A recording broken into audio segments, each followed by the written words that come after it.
Some couples don't stay together because they love each other. They stay together because leaving costs too much. Not emotionally, financially, socially, legally. And the strange part is, most of them don't even know that's the real reason. You've probably seen a couple like this. They don't fight much. They don't seem happy either. There's no warmth in the room, but there's no drama either. Just routine. They sleep in the same bed. They go to the same dinners. They post the same vacation photos. And if you ask them why they're still together, they'll say something like, "We're comfortable," or "It's complicated," or "We're just used to each other." But underneath that sentence, there's usually something else. Something they don't say out loud, maybe not even to themselves. The house, the joint account, the business they built together, the social circle that only makes sense as a couple, the kids' school, the family name, the image everyone has of them. If they split, all of that splits too. And somewhere along the way, without ever making a decision, the relationship stopped being about love. It became a structure, a shared asset, a thing to protect, not a thing to feel. Here's the part that's hard to admit. Humans are built to avoid loss more than they're built to seek gain. Losing something we already have feels far worse than never getting an equal thing in the first place. Psychologists call this loss aversion.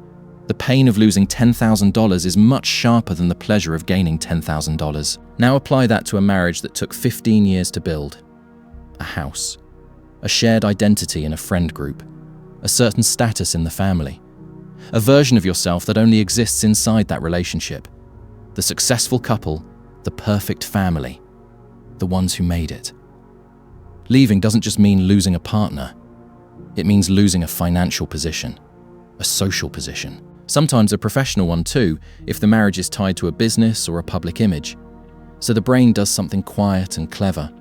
It starts calling the relationship love, even when what's actually happening is risk management. Because I'm staying because I love him feels much better to say, to others and to yourself, than I'm staying because starting over would cost me everything I've built. Nobody wants to see themselves as someone who chose comfort over truth. So the mind rewrites the story. It doesn't lie exactly. It just quietly replaces the real reason with a more acceptable one. This is the part most people miss.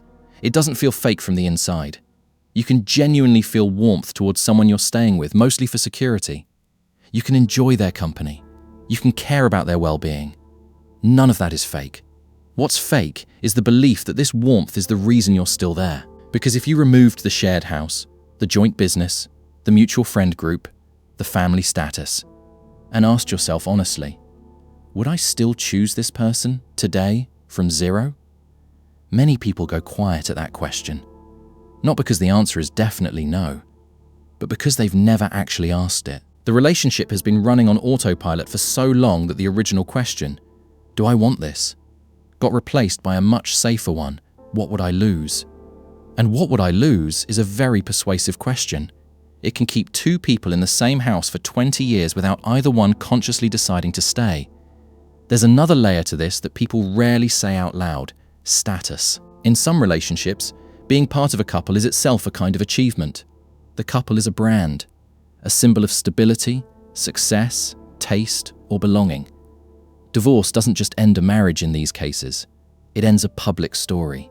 It tells everyone that the perfect picture wasn't perfect, that the successful couple wasn't as solid as it looked. For some people, that's a bigger threat than being unhappy for another 10 years. Because unhappiness is private. You can hide it behind a good dinner and a nice photo. But a divorce is public. It invites questions, pity, curiosity, judgment. So some people choose the private pain of staying over the public exposure of leaving. Not because staying feels better, but because it feels safer to manage. Here's where it gets a bit strange. In these relationships, people often develop two separate tracks running in their mind at the same time. One track handles the emotional reality, how disconnected they feel, how little they actually talk anymore, how the relationship feels more like a shared office than a marriage. The other track handles the practical reality, the house, the money, the shared business, the kids' stability, what people would think. Most of the day, the second track wins. It's louder. It has numbers, deadlines, logistics. It's easy to focus on the mortgage instead of the silence at dinner. But every once in a while, Late at night, on a birthday, during a quiet car ride, the first track breaks through, and there's a brief, uncomfortable moment of clarity. This isn't really a relationship anymore. This is an arrangement. And then, almost immediately, the mind pushes it back down. Because acting on that thought would mean opening every account, every shared asset, every plan, every story told to family and friends for years. So the moment passes. The arrangement continues, and it gets labeled, once again, as love. Simply because that label is easier to live inside than the truth. Here's the part that changes how you look at this entirely. The fear of losing everything isn't really about the house, or the money, or the status. Not directly. It's about identity. Because after years inside a relationship, a person's sense of who I am gets built partly on top of it. I'm the person with the beautiful home. I'm a stable one. I'm half of a strong couple. I'm someone who didn't fail at this. When people imagine leaving, they're not just imagining losing a partner or an asset.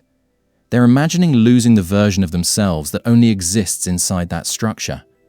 That's why the fear feels so much bigger than the actual financial math. It's not really, I might end up with less money. It's, I might end up not knowing who I am without this. And that fear is powerful enough to keep two people quietly unhappy for decades, simply because neither one wants to find out who they'd be on the other side of that door. There's a cost to this that doesn't show up right away. When two people stay together mainly to protect what they've built, something subtle starts to shift. The relationship stops being a place where two people grow. It becomes a place where two people manage. Conversations get shorter and more practical. Affection becomes a habit rather than a choice. Even conflict disappears. Not because problems got solved, but because nobody wants to shake a structure that's this expensive to rebuild. And the strange irony is this: the more valuable the shared life becomes, the bigger the house, the more successful the business, the more public the image, the harder it becomes to leave, even when there's nothing left to leave for except the assets themselves. The relationship keeps expanding on the outside while quietly emptying on the inside. Maybe the real question isn't, why do people stay in relationships that have quietly stopped being about love? Maybe the real question is, how much of what we call love was ever separate from what we were afraid to lose in the first place? Because sometimes the safest thing to protect isn't the relationship. It's the story we've told ourselves about it. And most people will defend that story long after they've stopped believing it.